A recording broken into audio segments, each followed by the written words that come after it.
आज की हमारी कहानी एक आवाज के साथ शुरू होती है जो कहती है कि घने जंगलों में जब भी कुछ होता है तब किसी बाहर वाले को कुछ पता नहीं चलता। कहानी शुरू होती है इसी लाइन के साथ और इसके बाद दिखाते हैं कि एक सुनसान जगह में एक कैबिन है और ऐसा सीन दिखाते हैं जिसमें जॉन यंग हा नाम का एक आदमी एक औरत को उसी कैबिन के आउटडोर पूल में डुबा रहा है और आगे फ्यूचर में डुबाने वाला है। इस सीन के बाद दिखाते हैं कि ये आदमी जॉन एक लॉन्ड्री शॉप पर जा रहा है। वहां जाकर वो किसी से बात करने लगता है और तभी वहाँ योंगची आ जाता है जो जंगल में किसी जंगली सुअर के घूमने की बात बताता है। इससे जॉन परेशान हो जाता है क्योंकि वो जगह उसके कैबिन के पास है और ऐसे में उसे और उसके कैबिन में रहने वाले लोगों को खतरा हो सकता है। और इसके बाद जॉन और योंगची उस कैबिन में आते हैं जहाँ जॉन आते ही पूल ठीक करने लग जाता है। योंगची कहता है कि उसे ये कैबिन बंद कर देना चाहिए लेकिन जॉन इस बात को मजाक में उड़ा देता है। इसके बाद बोमिन नाम की औरत को दिखाते हैं जो किसी बच्ची का स्कूल फुटबॉल मैच देख रही होती है। इसके बाद वो अपने पति से फोन पर बात करती है और उसे इस एरिया के बारे में बताती है जिससे पता चलता है कि वो यहाँ नहीं आई है और उसका पति कुछ दिनों में आने वाला है। इसके बाद वो पुलिस स्टेशन जाती है जो खाली पड़ा होता है लेकिन वहाँ एक यंग आदमी होता है जिसे देखकर वो बिना कुछ कहे भाग जाती है। दूसरी तरफ सैंग जून एक होटल के रिसेप्शन डेस्क पर सो रहा है और उसे जोंग डू की कॉल आती है जो कि उसे बुला रहा होता है। इसके बाद दोनों एक सुपरमार्केट के बाहर बैठकर नूडल्स खा रहे होते हैं। तभी उनकी माँ आती है और उन्हें डांटने लगती है लेकिन तभी वहाँ एक फीमेल टूरिस्ट आती है जिसकी वो दोनों हेल्प करने लगते हैं। जियोन फिर से लॉन्ड्री शॉप पर जा रहा होता है कि उसे एक औरत मिलती है जिसका नाम सियोंग आ है और वो उस रास्ते में मिट्टी में फंसी हुई है जो उसे कैबिन के लिए जाता है। जियोन उससे कहता है कि ये रास्ता कहीं नहीं जाता और शायद उसने गलत रास्ता पकड़ लिया है। सियोंग आ बिना कुछ कहे चली जाती है। जियोन फिर से कुछ घंटों बाद उस औरत से मिलता है। योंगची सियोंग आ को आसपास की प्रॉपर्टी दिखाता है और रात में डिनर के लिए पूछता है लेकिन वो मना कर देती है और कहती है कि अगर उसके पास म्यूजिक रिकॉर्ड्स हो तो वो उसे दे सकता है। जॉन इस समय सियोंग आ के बेटे के साथ खेल रहा होता है। इसके बाद सैंग जून एक आदमी को तेज बारिश और तूफान से बचाता है और उसे अपने होटल लेकर आता है। वो उसे कम पैसे में एक कमरा भी देता है और कहता है कि वो उसकी कार के लिए गैस होटल में ही मंगवा देगा लेकिन वो मना कर देता है। रात के समय जियोन और यांगची साथ में डिनर करते हैं और बातें करते हैं। जियोन की बेटी यूशियोन अब बड़ी हो चुकी है और अब उसकी शादी योंगची के बेटे से हो रही है। इसके बाद वो सियोंग आ के बारे में बात करते हैं कि वो उनके साथ डिनर करने क्यों नहीं आई। योंगची कहता है कि आजकल के ट्रैवलर्स अकेले रहना पसंद करते हैं। अगले दिन सैंगजू के होटल में बहुत सारी कार्स और पुलिस आती है और वो उस समय बाहर होता है। जब उसे इस बारे में पता चलता है तो वो वापस होटल आ जाता है और उसे पता चलता है कि जिस आदमी को उसने कल रात रूम रेंट पर दिया था वो एक सीरियल किलर है। वो ये सुनकर हैरान हो जाता है और उसे दुख होता है कि उसने एक सीरियल किलर को रहने की जगह दी और शायद उसकी वजह से उसने एक और खून कर दिया। वहीं जियोन को फिर से सियोंगा फिर से उसी जगह दिखाई देती है जहां उसे एक दिन पहले दिखी थी लेकिन आज वो फंसी हुई नहीं है, बस अकेली है। वो उसे देखकर बिना कुछ बोले चला जाता है। जब वो अपने कैबिन में आता है तब देखता है कि उसके कैबिन में पैसों से भरा एक एनवलप है और एक रिकॉर्ड बच रहा है। वो उस रिकॉर्ड को बंद कर देता है लेकिन उसे पता चलता है कि उसके हाथ में खून लगा हुआ है। वो उस रिकॉर्ड से उसके हाथ पर लगा है। इसके बाद हमें एक पास्ट का फ्लैशबैक दिखाते हैं जिसमें उसी कैबिन में सियोंगा अपने बेटे के साथ डिनर कर रही है और उसका बेटा पूछ रहा है कि उसके पापा कब आएंगे और वो कहती है कि जब वो डिनर खत्म कर लेगा। इससे वो खुश हो जाता है। इसके बाद दिखाते हैं कि सियोंगा किसी की ब्लड या फिर पास्ता सॉस में गिरी हुई है और जियोन का रिकॉर्ड बज रहा है। इसके बाद करंट का सीन दिखाते हैं जहां बोमिन अपनी बेटी को स्कूल छोड़ती है और कहती है कि नैनी उसे स्कूल से पिक कर लेगी। इसके बाद वो कुछ मैप्स लेकर हर जगह को अच्छे से देखती है और घूमते हुए उस कैबिन तक पहुंच जाती है लेकिन इससे पहले उसे जियोन मिल जाता है और दोनों कुछ देर बात करते हैं। इसके बाद पुलिस स्टेशन का सीन दिखाते हैं जहां दो पुलिस ऑफिसर्स बात करते हैं कि बोमिन उनकी नई कैप्टन और वो वायलेंट क्राइम केसेस में स्पेशलाइजेशन रखती है। इसके बाद जियोन अपने कैबिन आता है और देखता है कि सब कुछ बहुत ही ज्यादा साफ है और वो अपने दोस्त यांगची के पास जाता है जो अभी तक पिछले रात के नशे में है। वो उसे उठाता है और कहता है कि उसका कैबिन इतना साफ कैसे है। यांगची कहता है कि कुछ लोग होते हैं जो अपनी जगह को साफ रखते हैं चाहे वो कहीं बाहर ही क्यों ना हो। जॉन इसके बाद कुछ नहीं कहता लेकिन वो बाद में चुपके से सीसीटीवी फुटेज की वीडियो दिखता है। फुटेज में कुछ ऐसा होता है जिसे देखने के बाद वो बहुत ही डर जाता है। इसके बाद फ्लैशबैक दिखाते हैं जिसमें सैंग जून घर आता है और देखता है कि योन ग्योंग अभी भी सो रही है। लेकिन जब वो अपनी बेटी से फोन पर बात करता है तब वो उठकर चुपके से सुनने लगती है।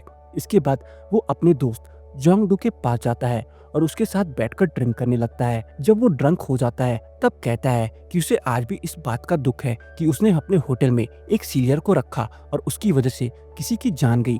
पर अब उसे ये डर है कि इसकी वजह से उसका होटल बंद हो जाएगा और सब खत्म हो जाएगा। लेकिन जोंगडू कहता है कि ऐसा नहीं होगा और वो बेकार में ऐसा कुछ ना सोचे। उधर जियोन को भी उस फुटेज को देखने के बाद काफी डर लग रहा होता है और वो परेशान होता है। फुटेज का बस कुछ हिस्सा ही दिखाया जाता है जिसमें कुछ भी ऐसा गलत होते हुए नहीं दिखाया गया। लेकिन फिर जियोन परेशान है और पुलिस को फोन करने ही वाला है कि तभी उसके दिमाग में आता है कि वो कुछ ज्यादा ही सोच रहा है और वो किसी को फोन नहीं करता। इसके बाद जॉन पूरे कैबिन को अच्छे से देखता है। ये साफ नहीं है कि ये पहले का फ्लैशबैक है या वो अभी कैबिन को अच्छे से देख रहा है ताकि कुछ ढूंढ सके। कुछ समय बाद वो लॉन्ड्री शॉप जाता है और कहता है कि ये वाला कपड़ा जल्दी से साफ कर दे। वो वहाँ लॉन्ड्री होने का इंतजार ही कर रहा होता है कि अटेंडेंट बताता है कि उसके कपड़ों में से 2 टॉवल्स गायब हैं, जिसे सुनने के बाद वो फिर से अपने कैबिन की तरफ भागता है। उसी समय उसके कैबिन पर बोमिन आ जाती है जिसने इस बार पुलिस की यूनिफॉर्म पहनी है और अपना नाम बताती है और जॉन को अपना कार्ड देकर जाती है। उसके जाने के बाद शाम में जॉन को सामान जैसे ही रिकॉर्ड और टॉवल्स को जंगल में लेकर जाता है और उसे जला देता है। वो इस रिकॉर्ड को अपने पास रखने का सोचता है और उसे अच्छे से केमिकल से साफ कर देता है। कुछ समय बीत जाता है और उस जगह ज्यादा कुछ नहीं होता। अभी भी होटल में ज्यादा लोग नहीं आ रहे हैं और सांग जून उस होटल को बेचने का सोच रहा है। अब उस होटल का नाम मॉडर्न हाउस हो चुका है और इसलिए सैंग जुन नहीं चाहता कि उसके होटल का रेट और कम हो। जैसे ही ये बात योन ग्योंग को पता चलती है वो सैंग जुन पर गुस्सा होकर चिल्लाने लगती है कि उसे बस अपनी नाम की चिंता है और वो इस बारे में बहुत ही ज्यादा सोच रहा है। जल्दी उनकी ये लड़ाई हाथापाई में बदल जाती है और जोन हो आकर उन्हें अलग करता है। इसके बाद 1 साल बीत जाता है और अब सैंग जुन ने वो होटल बेच दिया है और नए तरीके से रह रहा है। उसने वहीं से एक लंबर स्टेशन में नौकरी भी शुरू कर दी है। योन ग्योंग ज्यादा नहीं बदली है और अभी भी पहले की तरह ही है। बोमिन अब अच्छे से इस केस को देख रही है और उसने हर चीज का डॉक्यूमेंटेशन शुरू कर दिया है। जॉन मार्केट से अपने कैबिन आता है और उसे अपनी बेटी का मैसेज मिलता है। वो अपने दोस्त जी सो के साथ आ रही है और जॉन उनके आने की तैयारी में लगा हुआ है।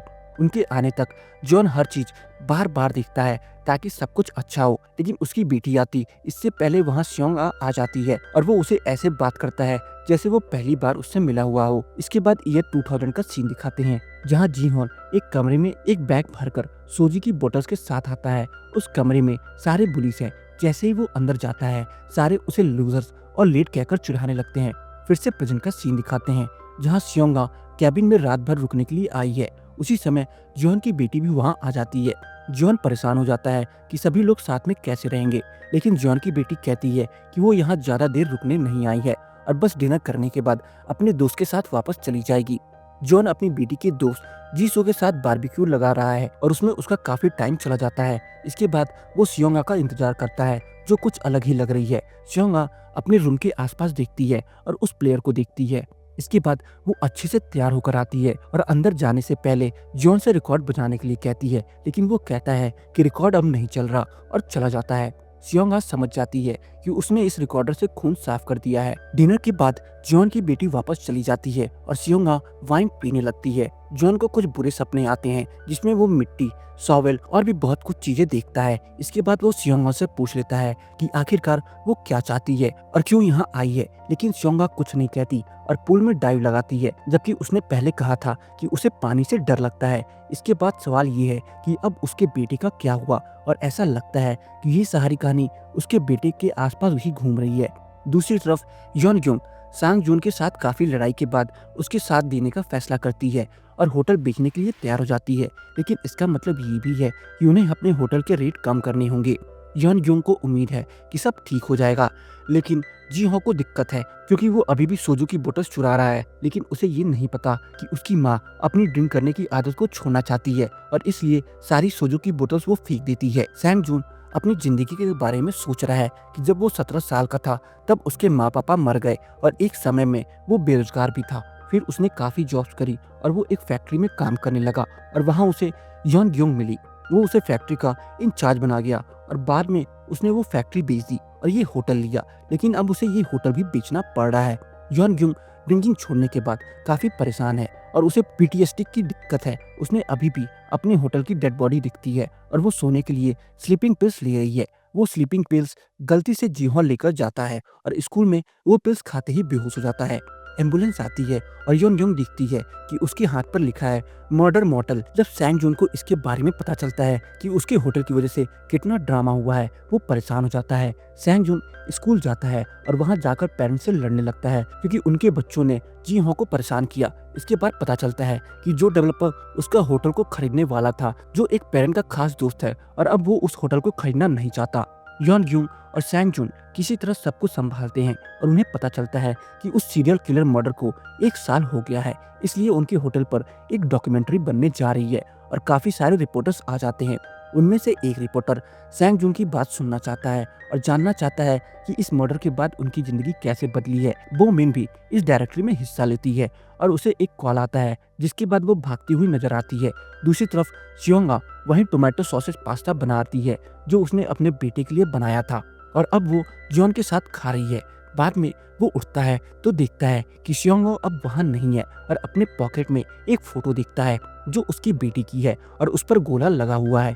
ये देखते हुए वो पुलिस स्टेशन भागता है। फिर से सन 2000 का सीन दिखाते हैं जहां एक होटल में सैंग जून और बोमिन आती है। योन ग्योंग बेड पर लेटी है और कमरे में सोजू की बोतल और स्लीपिंग पिल्स हैं और वो मर चुकी है। इसके बाद दिखाते हैं कि योन ग्योंग और जी हो सैंग जून के साथ होटल की जगह देख रहे हैं। फिर से दिखाते हैं कि योन ग्योंग का साइड लेटर सैंग जून पढ़ रहा है जिसमें लिखा है कि वो थक चुकी है इसलिए अब जा रही है। इसके बाद सैंग जून उस मर्डर से मिलने जाता है और पूछता है कि आखिरकार वो उसकी जिंदगी में क्यों आया, क्योंकि तब से उनके साथ सब कुछ गलत हो रहा है। लेकिन वो मर्डर कहता है कि वो उस रात ब्रिज पर क्या कर रहा था। सैंग जून इसके बाद चला जाता है लेकिन बोमिन अब इस केस में और ज्यादा इंटरेस्टेड हो जाती है। जॉन अपनी बेटे को देखने सियोल आता है जो अभी तक सही है। वो वापस आकर देखता है कि शियोंगो अभी भी घूम रही है, लेकिन वो देखते ही देखते उसकी आंखों से खो जाती है। जॉन यांग चा के पास जाता है लेकिन उसे ये नहीं बताता कि उसे लगता है कि शियोंगो ने अपनी बेटी को मारा है। जॉन कैबिन वापस आ रहा है और अभी भी ये सोच रहा है कि शियोंगो अपने कौन से राज छुपा रही है। वो शियोंगा का लैपटॉप ले लेता है और उसे खुलवाने की कोशिश करता है लेकिन वो पासवर्ड के बिना नहीं खुलेगा। आते हुए वो कुछ व्हाइट ट्रक्स को आते हुए दिखता है लेकिन ज्यादा ध्यान नहीं देता। जब वो कैबिन आ जाता है तब देखता है कि वहाँ बस प्लांट्स और बहुत सारे आर्ट वर्क्स हैं, वो भी खराब हालत में। इसके बाद उसे पता चलता है कि शियोंगा ने उसका फर्नीचर भी फेंक दिया है और वो गुस्से में उसे पुल में डिबाने की कोशिश करता है लेकिन वो बच जाती है।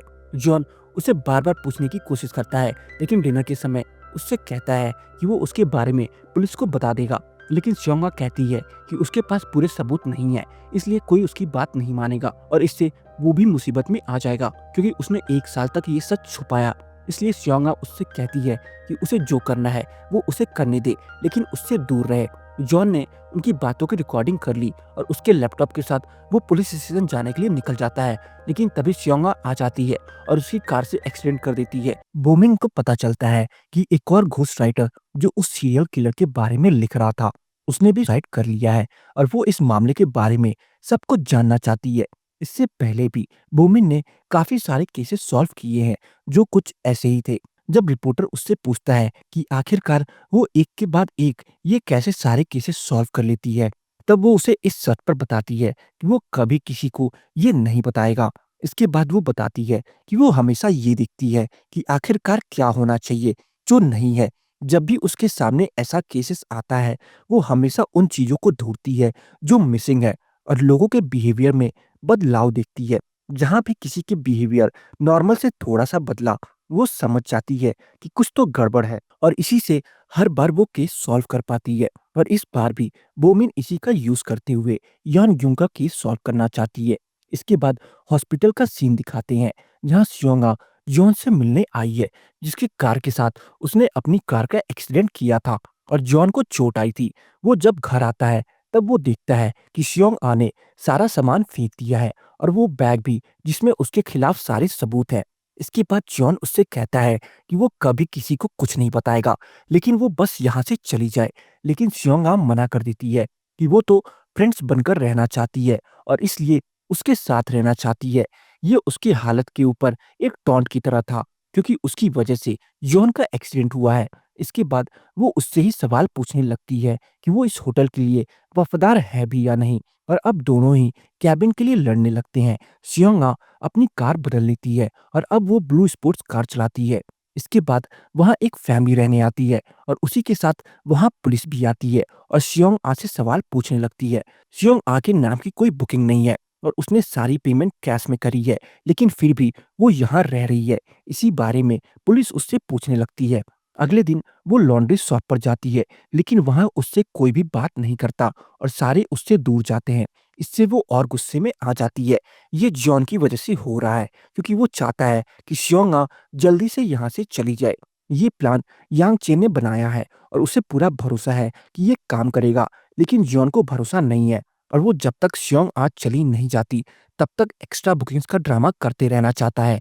सियोंगा अपने आर्टवर्क पर काम करती है, लेकिन केबिन में रहने के लिए और भी लोग आ जाते हैं, जिससे वहाँ काफ़ी शोर होने लगता है। सियोंगा इससे गुस्सा हो जाती है। इसके बाद जॉन उसके पास आकर कहता है कि अगर उसे पुलिस कंप्लेंट करनी है या इस जगह को बंद करवाना है, तो वो कर सकती है। लेकिन सियोंगा बस हेडफ़ोन लगाकर अपना काम करने लग जाती है। सुबह को बच्चे उसे आकर उठा देते हैं और शोर मचाने लगते हैं। इसके बाद जॉन उससे आकर कहता है कि क्लीनर नहीं आएगा, इसलिए उसे ही सारी साफ-सफाई करनी है। ये सुनकर वो बहुत गुस्सा हो जाती है और कहती है कि वो उसकी बेटी को भी मार देगी। लेकिन जॉन को कोई फ़र्क नहीं पड़ता और वो अपना फ़ोन स्विच ऑफ करके कैंपिंग में लग जाता है। जी हो हॉस्पिटल जाता है और बोमिन भी वहाँ होती है और उस इंसान से मिलने जाता है जो उस साइड की रात सीसीटीवी में आया था, लेकिन वो ठीक से पहचान में नहीं आ रहा था। ऐसे में जी हो हॉस्पिटल में शोर मचाने लगता है और कहता है कि जिसकी वजह से उसकी माँ मरी, वो उसे नहीं छोड़ेगा। बोमिन अपनी तरफ से सारी इंक्वायरी कर लेती है और अब उसे यही लग रहा है कि ये एक सुसाइड है, क्योंकि और सबूत नहीं मिल रहे हैं। लेकिन फिर भी बोमिन को शक हो रहा है और वो इसके बारे में और सोचना और इंक्वायरी करना चाहती है। दूसरी तरफ पुलिस स्टेशन में एक और ऑफिसर है जो इस केस पर काम कर रहा है, जिसका नाम है शॉन्टे। उसने भी इस केस पर काफी काम किया, लेकिन ऐसा लगता है कि वो किसी तरह से श्योंग आ से जुड़ा हुआ है। बाद में जब एक ग्रुप कैबिन में रहने के लिए आता है, तब जॉन भी उसके साथ हो जाता है और श्योंग आ से कहता है कि वो भी इस ग्रुप का हिस्सा है, इसलिए वो कुछ काम नहीं करेगा और श्योंग आ सबको और उसे संभालेगी। लेकिन श्योंगटे श्योंग आ की तरफ से बोलता है कि वो श्योंग आ के साथ इतना बुरा ना करे और उसके साथ सही से पेश आए, नहीं तो वो मुसीबत में भी आ सकता है। ये सब बस इसलिए हो रहा है क्योंकि दोनों ही उस होटल के लिए लड़ रहे हैं। श्योंग आ को सोंटे पसंद नहीं है और वो जॉन से सोंटे को मारने के लिए भी कहती है, लेकिन जॉन मना कर देता है और कहता है कि वो गलत काम नहीं करता। इस पर वो कहती है कि पहले से ही एक मर्डर के साथ रह रहा है। ये सुनने के बाद जॉन गुस्से में उसका गला दबाने लगता है, लेकिन फिर बाद में छोड़ देता है। शॉन्टी जॉन को कमरे से बाहर निकलता हुआ देख लेता है और उसे समझ आ जाता है कि उसने क्या किया होगा। इसके बाद वो कमरे में जाता है और इसके बाद जॉन का पीछे जाता है, लेकिन श्योंगा उसे रोक लेती है। ये मामला पुलिस स्टेशन में जाता है और बोमिन जॉन को आगे से ऐसा ना करने के लिए बोलती है और उसे छोड़ देती है। जॉन सोंटे को खुद रिफंड कर देता है और कहता है कि वो आगे से उसके कैबिन पर ना आए। इसके बाद शॉन्टे उसके पीछे जाता है, लेकिन उसे वहां श्योंग आम मिल जाती है और वो उसका पीछा करती है। इसके बाद वो होटल जाती है, जहां जॉन उससे कहता है कि वो उसे होटल देने के लिए तैयार है, लेकिन उसे कुछ दिन चाहिए सब ठीक करने के लिए। इसके बाद वहां बोमिन आती है, जो श्योंग को वहां स्मोकिंग करते हुए देखती है और उसकी कार दिखती है जो मिट्टी में खराब हो चुकी है। इसके बाद दिखाते हैं कि जी हो उस मर्डर से बदला लेना चाहता है, क्योंकि उस रात जब वो उस डेड बॉडी को लेकर आया था, तब उसने उसे देखा था और उसने उससे कुछ कहा था कि वो गायब हो जाए। उसने तब कुछ नहीं किया, इसलिए ये मामला इतना बढ़ा और उसकी माँ ने साइड किया।